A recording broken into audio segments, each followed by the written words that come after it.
This week, we're diving into Power over Ethernet, an introductory show for those who don't know much about it and they want to learn more.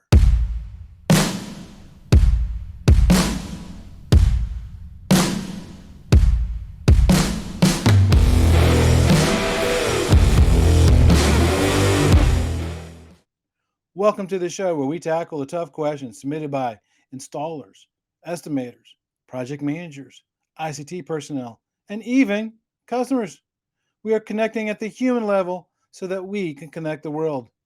If you're watching this show on YouTube, would you mind hitting the subscribe button and the little bell button to be notified when new content is being created?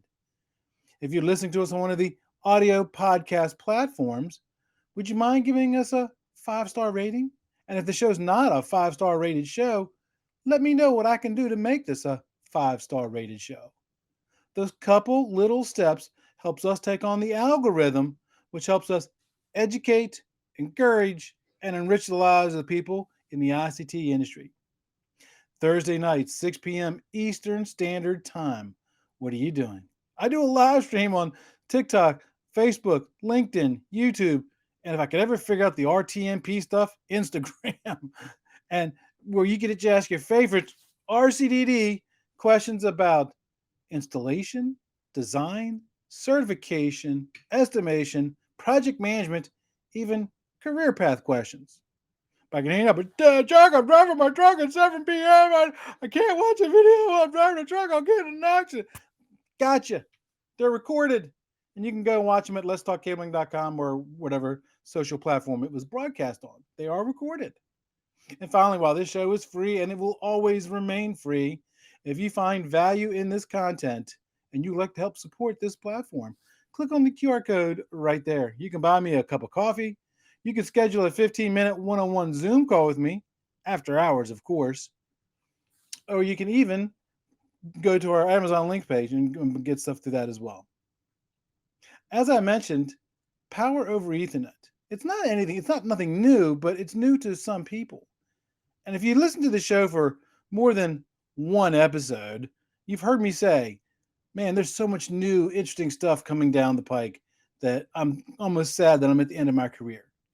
And I was walking around the Bixie exhibit floor back a few months ago, and I've known about PoE, but I always just assumed just the regular PoE stuff. And I happened to stop by the PoE of Texas booth. And I'm telling you, they have some really interesting PoE products. And of course, I'm going to have to talk to him about this. He says, put your finger in the socket. No, my mom always taught me better not to put my finger in the socket. Sorry. But that's how he proves how safe it was. So what is power over Ethernet? So we're going to talk about it at introductory level. And depending on how this show resonates, maybe, and if this person's interested, maybe we'll have more episodes on PoE. It just kind of all depends. We'll see how this works. Now, you're probably wondering, well, Chuck, who did you get to be on the show? Well, you know me, I go for the best. So I got on the show today Tyler Andrews, the CEO of PoE Texas. So number one, he's doing PoE, and number two, he's in Texas. Texas. Gotta love that. It's Gotta where the love good that. barbecue is. Second best barbecue. The first best barbecue is in my backyard. Well, there you go. You have thrown down the gauntlet, Chuck. You're going to have to show. Not a I'm going to have to problem. try your barbecue now, and you have to If prove to if me. you ever come to Florida again, let me know. Because see, I grow my own pigs. I harvest my own pigs. I barbecue my own pigs. So I don't just go to the market to buy the stuff. Mine is it gets fed non-GMO corn-free food. They harvest out about 275 each. I got this week, as a matter of fact, I've got four more pigs coming. Four more pigs coming. So yeah, I go the whole, and I got my own rub. I'm working on my own barbecue sauce. I'm not good with barbecue sauce for some reason. But I got my own rub, secret recipe. Funny story. So I'm making some. The only way I can get my kids to come visit me is when I make my barbecue, right? Because they live about an hour away. And so my wife's like, "You need to write down that recipe in case anything ever happens to you." I'm like, "No, it's right here." And she says, "No, no, no. You need to write it down. You need to write it down because I'm pretty sure the kids are going to say, if they want my barbecue, then they need to come visit me while I'm still on top of the earth, right? So she goes, okay, fine. So I started making barbecue, and she's over there and she's writing notes, right? And I said, well, you can write down all the notes you want.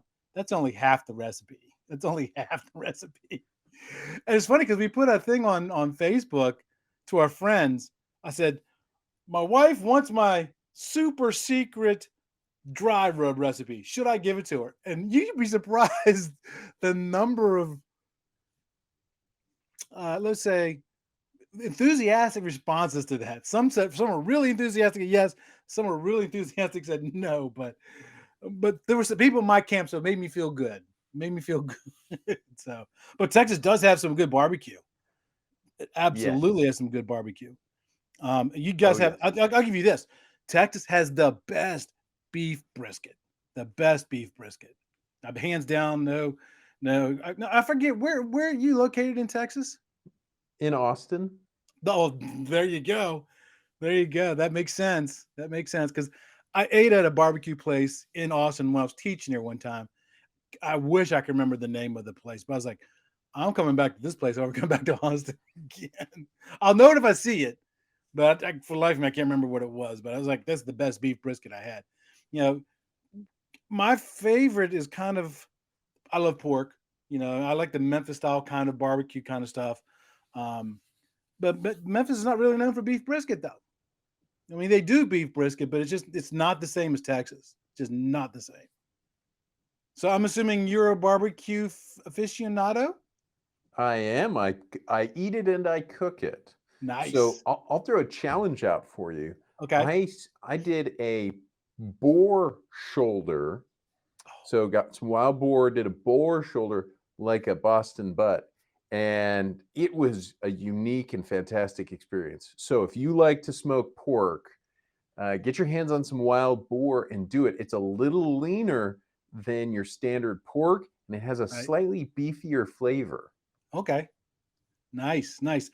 When we harvest our next set of pigs, which will be in about 6 months, I want to smoke my own jowl bacon. It sounds good. Ah, yes. I didn't do it on this set of hogs because I've always set my hogs off the processors. This last set of hogs we did was the first set that we actually did on the property. I had a friend come over who taught me how to do it. So now from now on I'm doing my own because I didn't realize how much meat I never got back that the processor kept. And I was like, holy cow, you gotta be kidding I me. didn't All know this. So I'm doing all my own pigs from I mean I've always grown them, but I'm always processing my own from now on because just so much. We just smoked 4 pork bellies last weekend. Just this last weekend. We just bought a new meat cutter and we were just that. cutting it Mhm. all. Like, that was always my problem. I can never cut the bacon slices at the same thickness. When you go to cook them, some get burned, some are still kind of. So I got a meat cutter and now they're all the exact same size. Like, love it. We didn't come here to talk about barbecue though. No, we didn't. We No, didn't. no, no, But no, it no. was a good conversation, a very important conversation. Absolutely. And I guarantee there's going to be some people who resonate with that. And we're talking about that. So for Yes. for the for the 3 people who don't know who you are, give us the highlight. Who is Tyler Andrews and who is PoE of Texas? All right, great question. So I'm the CEO of PoE Texas. PoE Texas has been around since 2011, and I came on in 2016. So my history, my personal history, I am a UT grad, so I graduated right here in Austin, Texas. But I've traveled as an owner's project manager. So I originally started with ExxonMobil doing mega projects. If it's not $1 billion, it's not a project. And then I moved to a smaller company called iFly doing indoor skydiving wind tunnels. So I think we got one down in your neck of the woods. In Orlando. There's And one in Orlando. Yeah. yep, there's one in Orlando. I'm pretty sure there's one in Tampa now too. There might be. I don't go down to Tampa very often. It's Um, closer to me than Orlando is, but I don't go there. yeah, yeah. Okay. So I spent 15 years building facilities for owners. I helped create the design, I hired the architects, I hired the contractors, and we were building, 15 facilities at one time all around the world. world. I've done construction work for Australia, South America, North America, and then 11. Sorry, in 2008. It was 2000. No, sorry, 2011 is when PoE Texas started. iFly went through a second round of investment. All our shares got bought up, and I knew it was my time to break out and do something new. And I found this tiny little company doing power over Ethernet. And when I saw where the potential was for power over Ethernet, especially as an owner, my mind was blown. I was like, no way. No way, we are not taking this to the next level for intelligent buildings. So I joined the company, actually bought the company, and started to steer the ship toward the intelligent building. Because as an owner, I could see this is what owners need in their facilities is intelligent buildings. They need the connectivity, they need the savings with the power and the data, and that's what generated the momentum of where we are today. The PoE lighting business and what we do has been growing 30% year over year. It's the fastest growing portion of building construction right now, especially in terms of lighting and controls. I mean, look, concrete's concrete. It's going to be concrete except for minor little tweaks for the next 30 years. Carpet is carpet. You pick out the pretty color and there's a new color next year. But building intelligence, that's a whole new world out there. And it's been slowly growing using the power over Ethernet network. But now it's really coming into its own. It's fantastic and exciting to watch because the evolution happened. Everybody's got their stuff at home. They know they've got Alexa at home and they're coming to the office saying, why isn't my office as smart as my home? And that's what PoE offers, is that opportunity to do it affordably at home and in the office. Yeah, that's what I said. Your booth blew me away at Bixie because, I've known about PoE, but I always just kind of thought about it in a limited manner, like PoE to run cameras, PoE to run networks and switches. I mean, you had blinds that operated by PoE. You had that lamp thing that looked like a lamp in somebody's home, and just, I mean, all the products you had there. I was just like, that is really. I'm glad that Nolan walked me over and said, "You got to meet this guy. You got to meet this guy." you know. Yes. So, And so Nolan's actually doing his first PoE lighting project right now. We've been chatting with him about replacing drivers. So that's the crazy part about PoE, is that it's not that it requires some really unique, far out bit of technology. Like you said, power over Ethernet is 20 years old in terms of technology. It was started by Cisco and it has evolved over time. So, I'll just mention it now. One of the big concerns people always do is they come in and they say, oh, but this PoE, this is a newfangled thing. How can I trust the technology? And I point to their security cameras and I point to the phones on their desk and I say, look, you've been using PoE for your most valuable emergency services for 15 years. So it's a proven technology. It's reliable. It's consistent. And now it can operate, like you said, lights, blinds, access control, AV. And I'll give you the other big part of what I share with most people. And here's my $1 million tip for you, Chuck. If I'm you listening. want to know where to invest your money in technology so that you make money for the next 15 years, invest in converging technology. Oh yeah. Sounds really simple, but think about it. If Kodak had been smart enough to realize that your camera, your schedule, your PDA, your email, Mhm. your Mhm. entertainment, your phone would all appear in one device, camera wouldn't, or Kodak wouldn't be out of business today. But Apple could see that future. Yeah. And It's PoE in the smart building world is that technology. yes. It started with white phones, like you said, then it went to slowly made it into networking hardware, made its way into security cameras, then started getting bigger with Wi-Fi and the wireless revolution. And now it is big enough that it's doing the whole building experience, short of big compressor motors like vacuum cleaners and dishwashers and air conditioning units. But the network there, that network connectivity is where it's all going, and that's where you need to be. So If you Well, want my you could money, if you you, want you my could tie- take, there's somebody you there. could tie PoE in with batteries and even do some high current stuff too. I mean, Yes. that's not without a realm. I mean, we have a 300-foot driveway because we have a farm, and it's PoE, but it goes to a battery and it just keeps it charged up. So because the motor, Mhm. because we got a 16-foot gate, so it takes a good bit of juice to get that gate moving and stuff. So it keeps that battery charged. So the battery does the heavy work. The PoE just keeps it charged up. The same thing for our gate here. I run it on PoE. So yeah, it's a very, very powerful and flexible and versatile tool to accomplish the smart building. And then here's the most amazing part that I was holding at my phone just a minute ago. One of the things we've learned from the guys like Google and Facebook and YouTube is how valuable big data is. Big data is extremely valuable. Think about the billions of dollars they've made. The only thing they could see the world through is this little phone that spends most of its time in your back pocket. And then I remind people, look at the building around you. Think about how much data you are generating every second.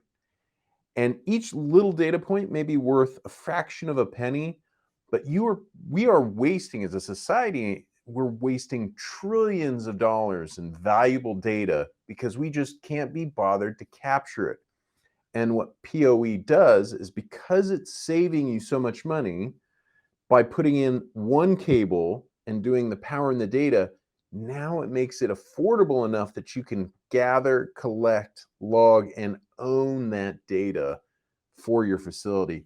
And it is trillions of dollars that you could be gathering every day, every moment for your whole facility, rather than just letting the guys at Google and Facebook take all that big data and make money off of it.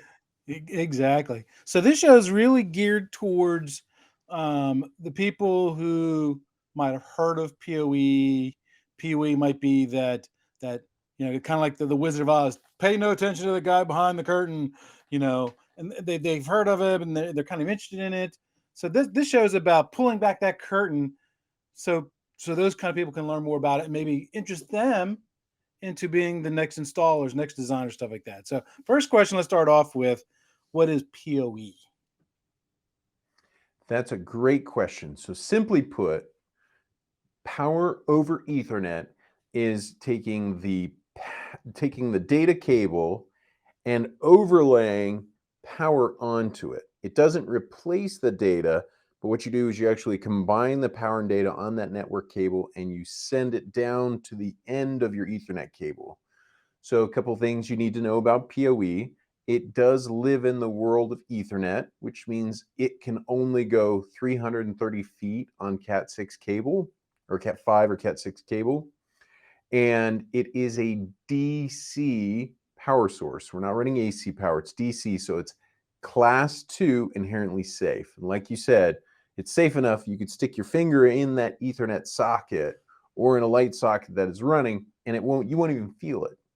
So it's class 2, it's power and data combined, and it runs 330 feet. And then we could talk about the different standards of PoE whenever you're ready. Okay, yeah, yeah. When I was at your booth and you said, "Here, stick your finger in that sock," I was like, "Yeah, no, no." And I can't believe I probably wasn't the only person who told you no that day. It's a rare person who's willing to trust me enough to stick a finger in a light socket. Well, let's see, if had I known you before and we'd have built a trust factor, I probably went, okay, lick my finger. I would have trusted you, but I just met you. I didn't know how trustworthy you were yet. You Because were I just got a somebody shady brand. face. Well, This no, no, face no, no, looks no. shady. You're brand spanking new. I don't know you yet, so but yeah, and plus, when I was a little kid, or when I was raising my kid, my daughter one time stuck her finger into a cigarette lighter in the back of our conversion van, and she got zapped by it, and that left an indelible impression on me. It was like, yeah, probably shouldn't do that, right? So Well, and so you mentioned about PoE started off, with VoIP cameras and stuff like that, and now we're doing a bunch of other stuff. How did it go from the old style of PoE into evolve into what we got today? that's a fantastic question. So the PoE is actually governed by a standard. It's governed by the IEEE standard. That's actually how you pronounce it, IEEE. And the standard that is governing it is 802.3. And then it has, some a number after it that determines the standard. And if you ever want to go read it, it's a fantastic read, very exciting. It'll put you to sleep at night. And spoiler alert: power and data get together in the end. That's funny. So the IEEE 802.3 AF, well, sorry, originally there was no standard. Cisco just came up with it and thought, hey, this would be really cool. We're going to send some power down with our data because there was extra wires in the cat cable that nobody was using. And then eventually they did a great thing, and I give all the credit to the guys at Cisco who were brave enough to do this. They took it to IEEE and they made it the IEEE standard, and that's where we got the first standard, which is IEEE 802.3 AF.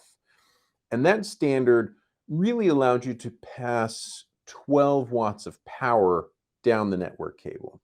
And so, to your point, 12 watts really is VoIP phones, it's a security camera, it's your usual things that you would expect for PoE. And then a few years later, of course, the first thing you get when you came up with something new is some guy is waiting in the corner going, well, why don't it do more power? And so they came up with the 802.3 AT standard. And that took it up to 25 watts. And now you could have dual band radios, you could do tablets, you could do some USB-C charging. And then in 2018, IEEE launched the 802.3 BT standard that went from 25 watts all the way up to 90 watts. And when you crossed that 90 watt standard, that's when you crossed into the realm where and then at the same time, LEDs were getting more fixed into the market. DC motors were becoming much more common. The technology has really improved with DC motors, LED lighting, actuators.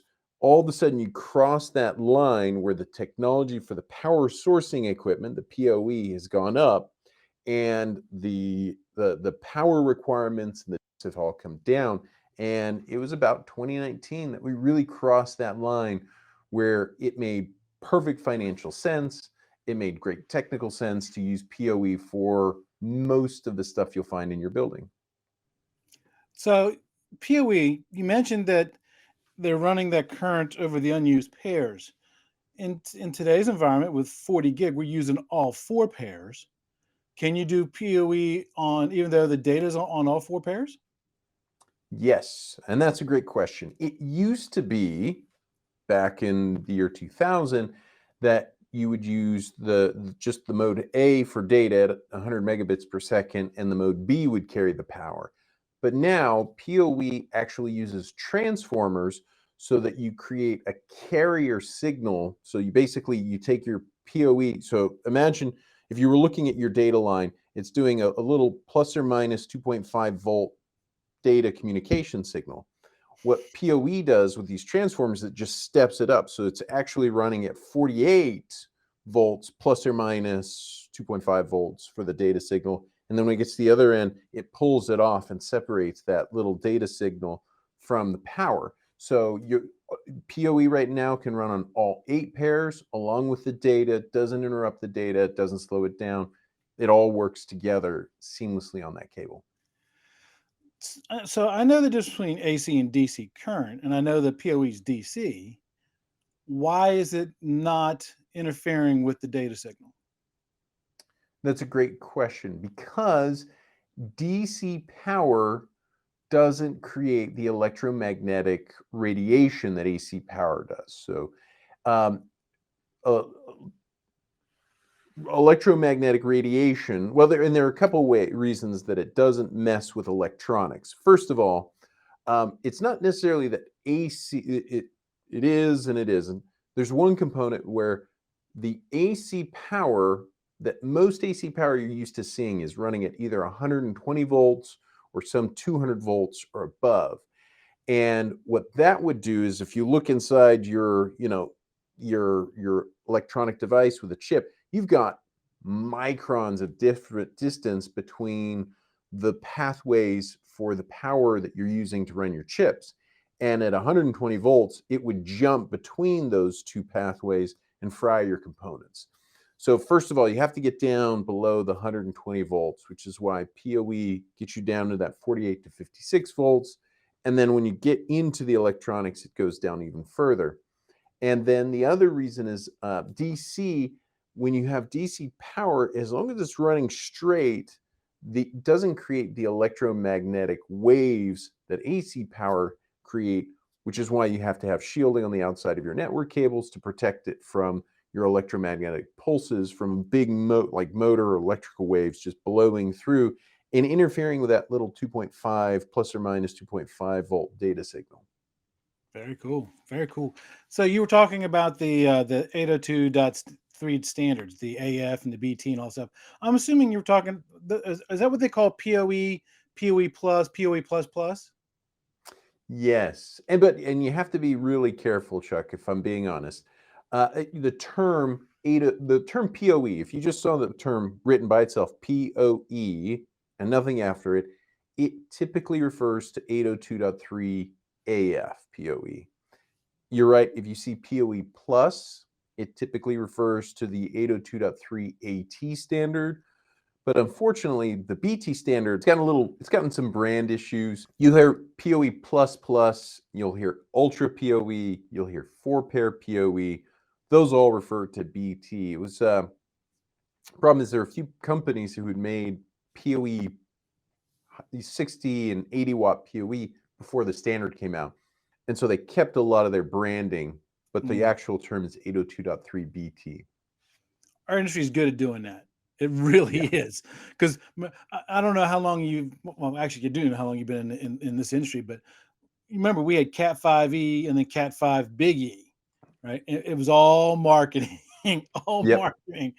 And so give us some examples of each of those different layers. What would be a PoE device? What would be a PoE plus? What might be a PoE plus plus device? Great question. So easy answer is PoE is a VoIP phone or a non-PTZ camera.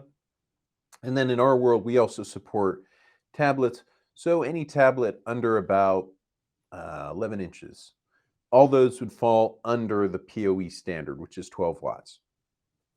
If you get above 12 watts, now you're looking at a PTZ camera. Many of your PTZ cameras by Sony, by Panasonic, they go to PoE plus plus if you're doing dual band radios. So if you're doing some of the higher end Wi-Fi that have more radios, they'll do PoE plus. Tablets that are 11 inches and above typically draw PoE plus.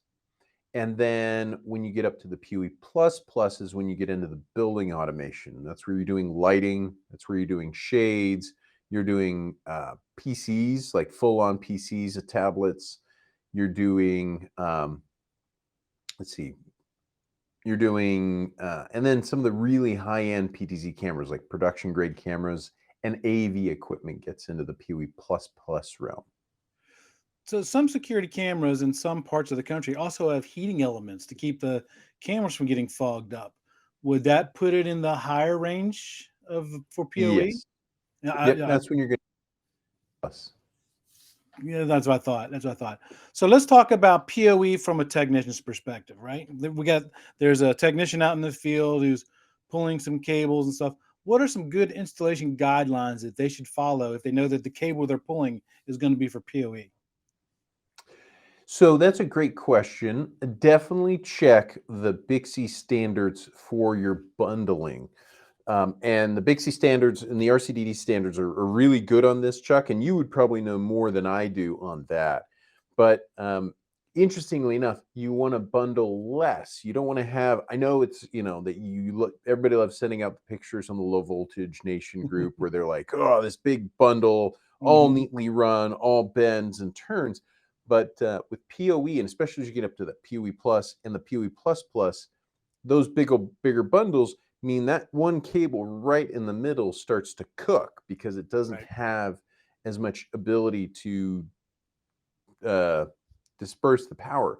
Right. So the standards in BICSI do provide for much smaller groupings of wires when you're doing that much PoE power.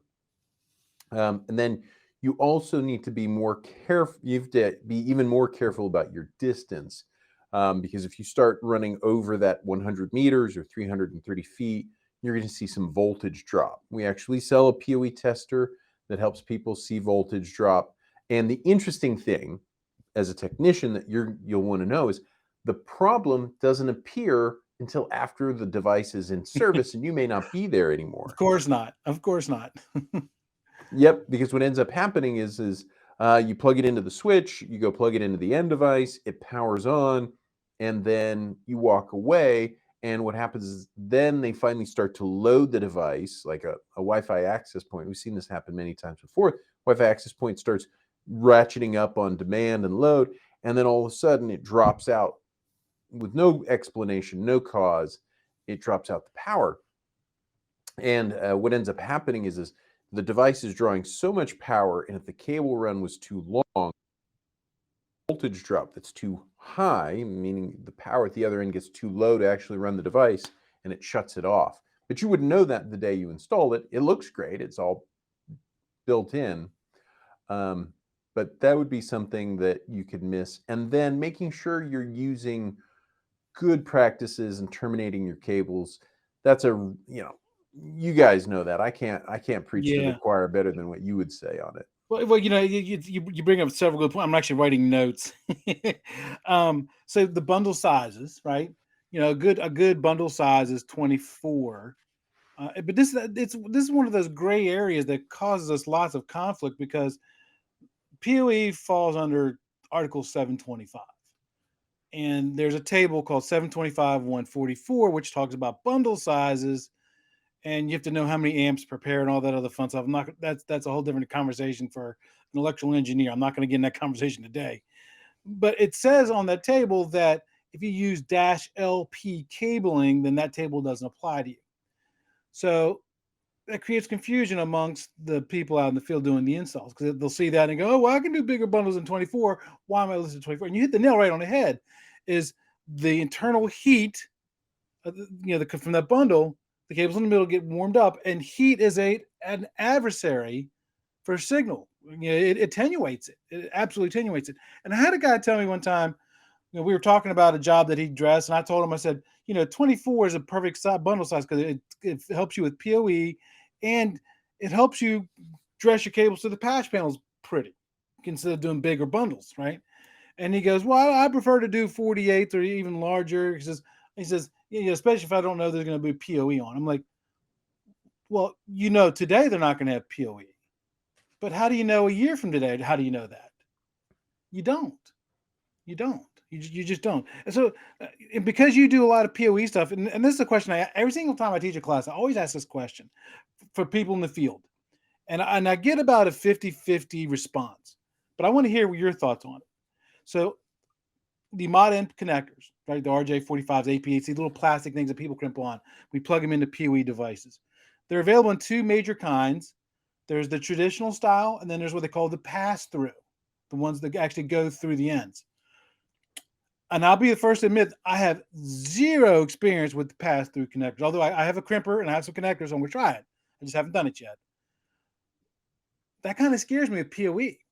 It kind of scares me that might short it, because I've seen more than one picture of an RJ45 with a blackened end on a pass-through connector where it's shortened out. Now, is that an installation issue, or is that a legitimate concern with the PoE device that maybe pass-throughs aren't a good match for PoE devices? That's a great question. I wired up our office using pass-through Cat6 cable. I've done a lot of pass-through Cat6 with RJ45 connectors. I've never had a single failure or an issue with one of them. Obviously, I crimp and then I test before I crimp the RJ45. I test the cable before I plug it into the switch. I've never had any issues with pass-through.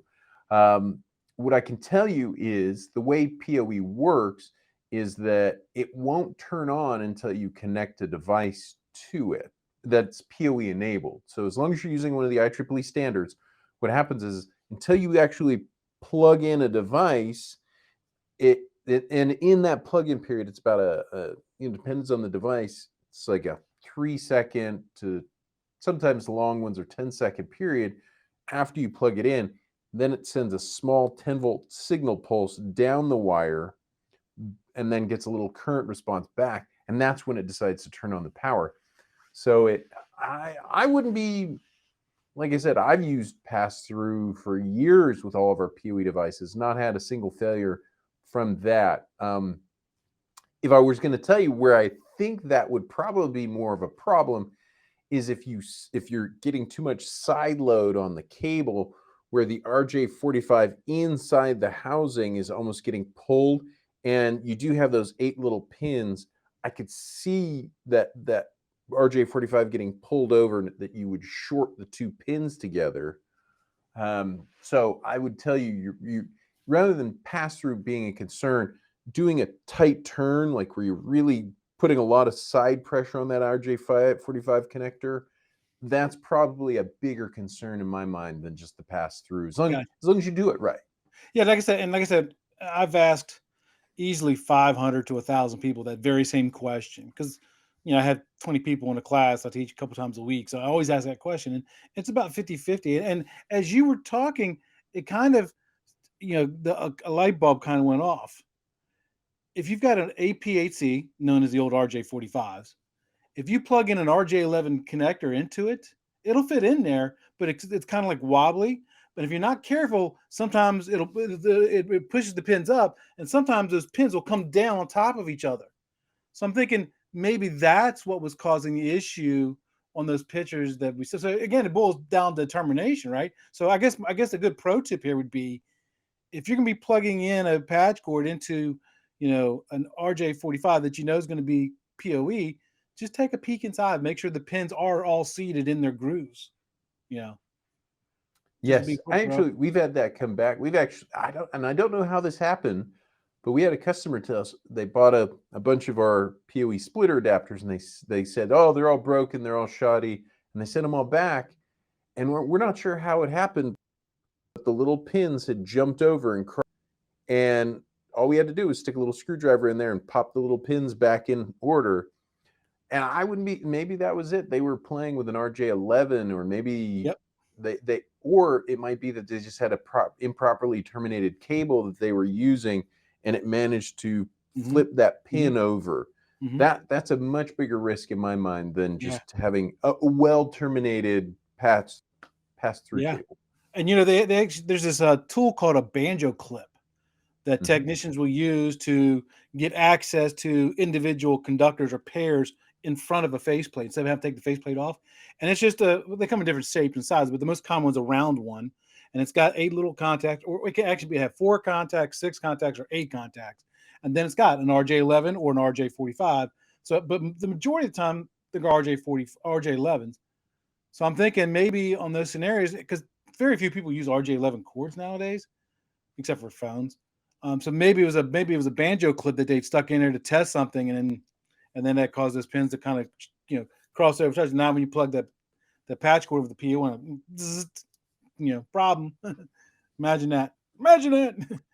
So let's shift our conversation. Let's talk about to the person back at the office, the estimator. He gets a request to do some design work for PoE. What are some good design considerations for them to follow? That's a great question. Obviously, there's the 100 meter, 330 feet. And you can, with different PoEs, go further than 30 feet. There's a bunch of different ways to tackle it. So if you're in a bind, don't throw your hands up and say, I can't use PoE. There are a bunch of different ways you can use PoE to do it.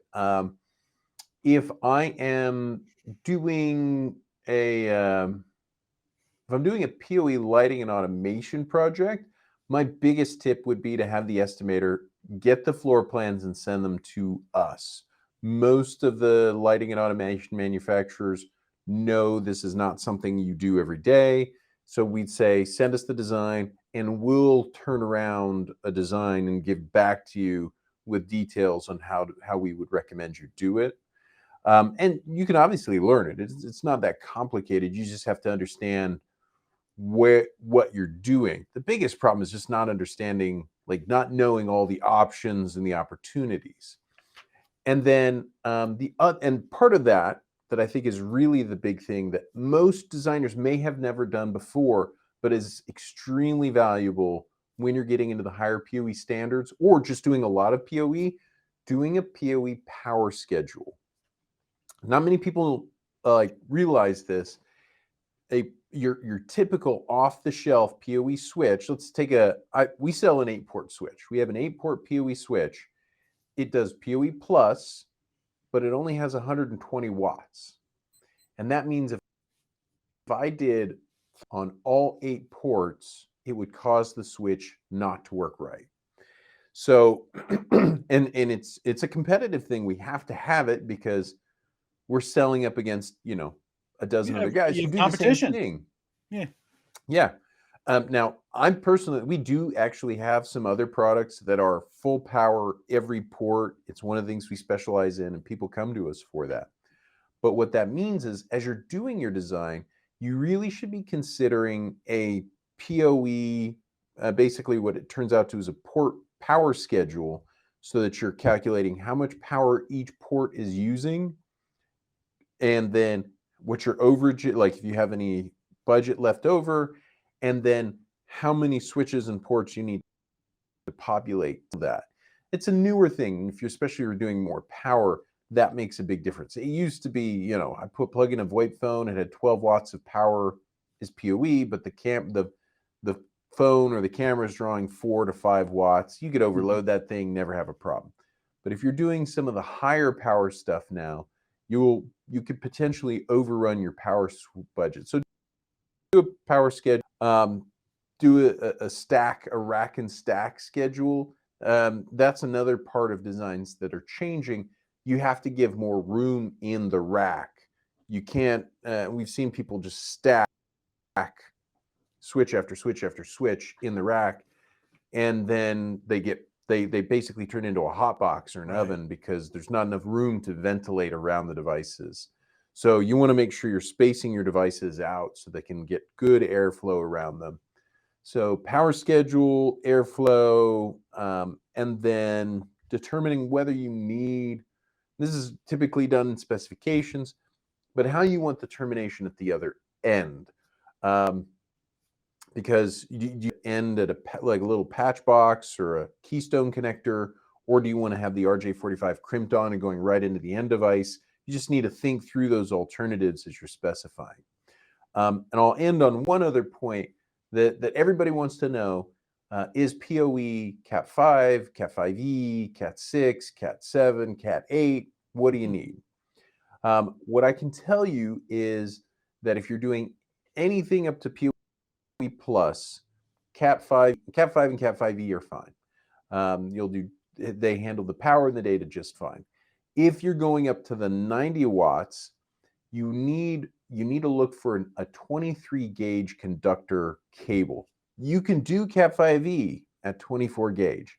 And I'll tell you, Chuck, I had a whole bunch of Cat 5e floating around in the back, and I 5e to wire office with lighting and controls. I've not had any problem.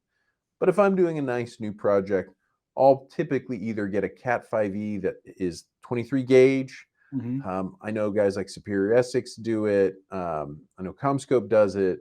There are a couple of different other brands that'll do a thicker gauge Cat 5e, or you just bump up to Cat 6, and then make sure you get the 23 gauge Cat 6. Don't get like the flat ribbon Cat 6. It's not going to help you.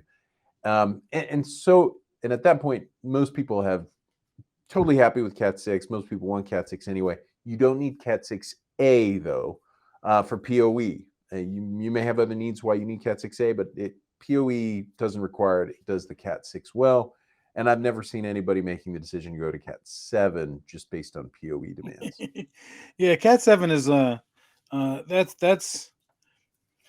that's really more predominant in Europe. I mean, I'm not going to say there's not any Cat 7 installs in the US.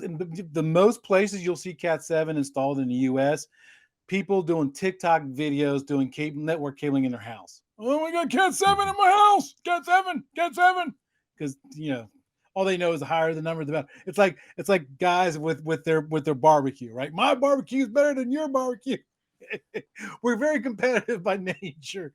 You mentioned that you offer that design services. Is that something that you do for free, or do you charge for that design service? It's a great question. I can't speak for everyone, but at PoE Texas, the design service is free, but obviously we specify our own products. So basically Makes what you sense. get back is a bid from PoE Texas with PoE Texas products. It's it's at your own risk. If you go, well, I don't want to buy PoE Texas products, I want to go Right. buy Joe something or other. The specifications may be different, but our design service is free for you to do it. Now, we don't do light level calculations. So if you want to get light level calculations, we bring in some other people to help with that. So let me ask you this: if an estimator gets a bid in and they're specing out all kinds of stuff for PoE, but it's not PoE Texas stuff, can they go to you, and do you guys have the ability to say, "Here's the or equivalent if you use our stuff"? Yes.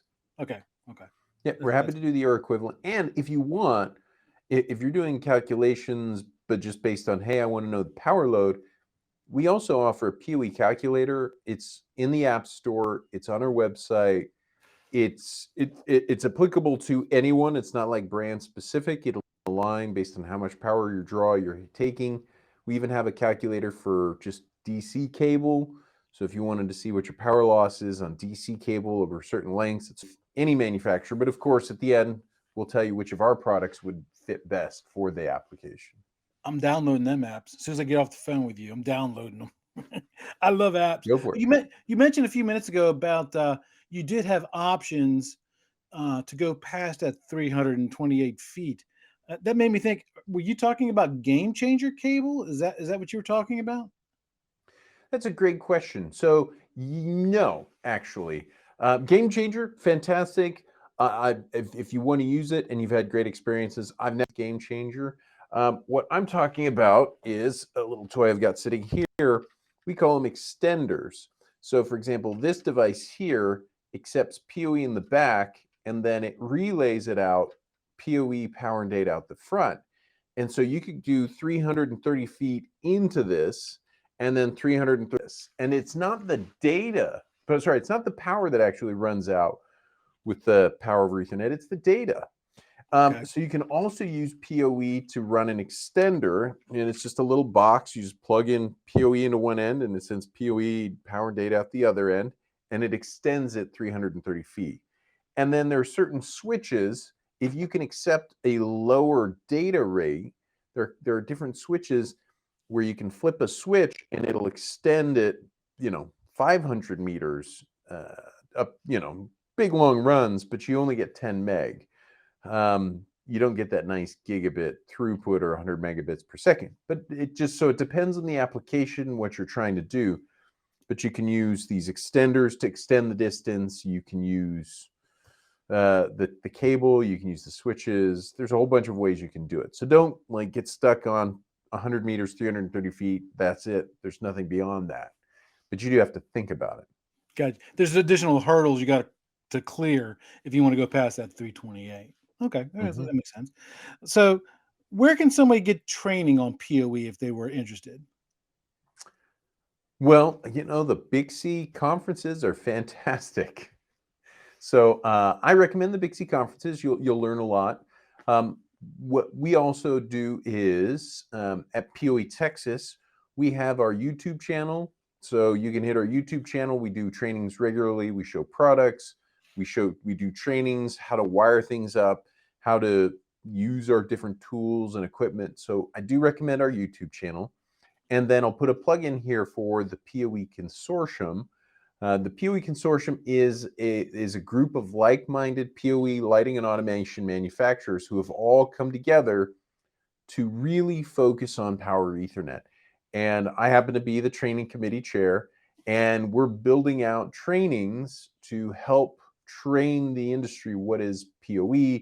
What value does it bring? how do you use it, how are you going to get the most out of it. And we're trying to create a whole curriculum for contractors, installers, owners, salespeople, integrators, and make sure we cover the full spectrum of who's using PoE.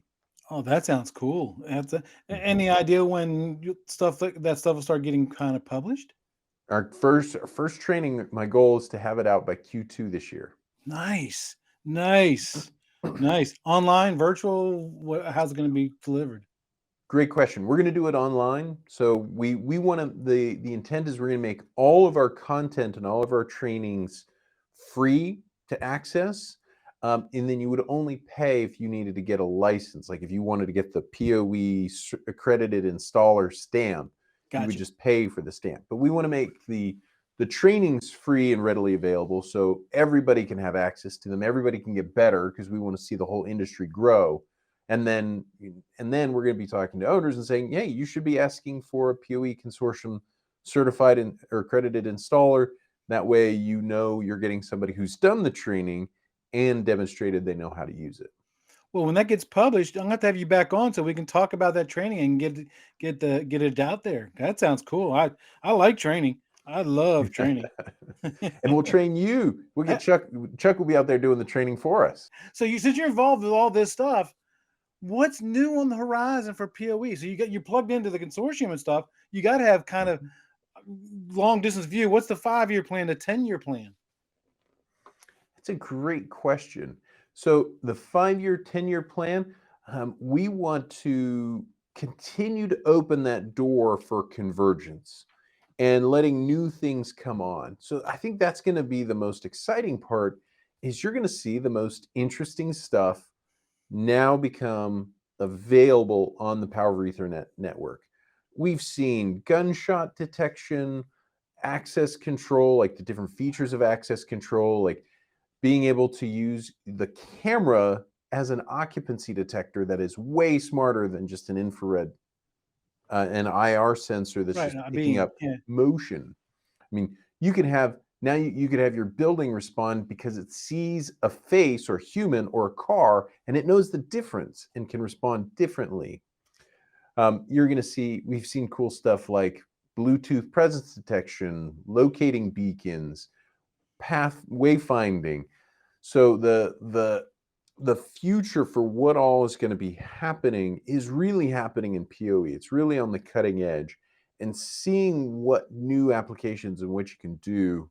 Like we've helped people do PoE for laptops. Like it was a big deal that we put in a whole school, a classroom where you could plug in all their USB-C laptops, and it was all run Power over Ethernet. So there's all class 2 power in the classroom. There's no, extension cords being run on the floor so kids could plug in, gave them all wired data.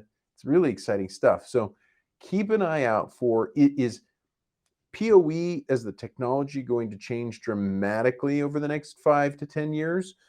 We might squeeze out a little bit more power, but what the consortium is doing and what the industry is really doing is everybody's getting up and saying, well, yes, let's put this new thing on Power over Ethernet. And I'll be honest, I don't even like if you were to ask me today what all that could be, I have some guesses, but I think I'm gonna get blown away. Somebody's gonna Yeah. come out of left field and do something crazy. I'm gonna go, that's brilliant. I wish I could have thought of that myself. I would have made the billions myself, but somebody's gonna do it. So I would say be ready and just keep your finger on the pulse for new things that are appearing on the Ethernet cable. So PoE is not stagnant. Doesn't sound like That it. definitely not stagnant. And it, like I said, it's growing 30% year over year in terms of a technology because for that very point, PoE costs 30% less. It's 60% less copper, 100% less steel conduit. So it is the choice that owners are going with. And part of what's drawing them in is all the cool features and the added benefits they're getting. Seeing that come to your customer, I think that's going to be what's yeah. you're really going to see the differences. You're going to have the customers coming to you saying, hey, I want to do this cool thing. How do I make it work? And you're going to say, well, PoE is the way to do it. The PoE Consortium is if somebody wants to get involved in that, like in a volunteer basis to help, are there avenues for that, and how would they do that? Yeah. So the way you would do it is join in as a member. We have an observer level. It's very affordable. If you really want to get involved, you become a member. And then once you become a member, an observer, or patron, hey, if you're willing to invest in becoming a patron, go for it. But that's how you're going to get involved. Is then you get looped into. You can participate in the committees, whether it's marketing, industry standards, training, policies, events. These are all the kinds of committees that are built out now and are running. And they're the ones who are building the API integration standard. They're the ones who are building these training courses. So by all means, go to poeconsortium.com, check it out. You can see the member levels. You can see who are members already. And I'm encouraging everybody to join as soon as you can, because the earlier you get involved in something like this, the more influence you're going to have in the end result. Right. So, yeah, it's to me, it's where PoE is now was where I was 40 years ago when I got in this industry. Mhm. Because you had cell phone cable, you had computer cable, and then it kind of merged together, and then it started putting other things on top of it. So it's kind of like the like where I was. It's a great opportunity, great opportunity. So if Mhm. somebody wants to get in touch with PoE Texas, how do they find you guys? You call the phone number. We have live people. So this is something I'll, pitching for PoE Texas. We have live US-based experts who pick up the phone, answer the calls, answer questions.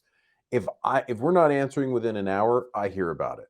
So you can email success@poetexas.com, or you can call 512-479-0317, and you'll speak to an actual human being, an actual human here in Austin, Texas, who can answer your questions, make sure you're picking the right products, getting the right things. And we're always happy to answer questions and take care of our customers.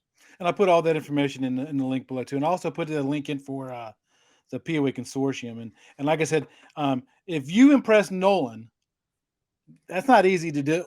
That's not easy to impress. Guy, I've known Nolan for a couple of years now, and I'm telling you, sharp individual, and he's my buddy. And I tell you, if you impressed him, you're doing something right. You are absolutely doing something right. So, well, that was a great interview. I certainly hope that you've learned something from it, and I look forward to learning more about that training. Until next time, knowledge is power.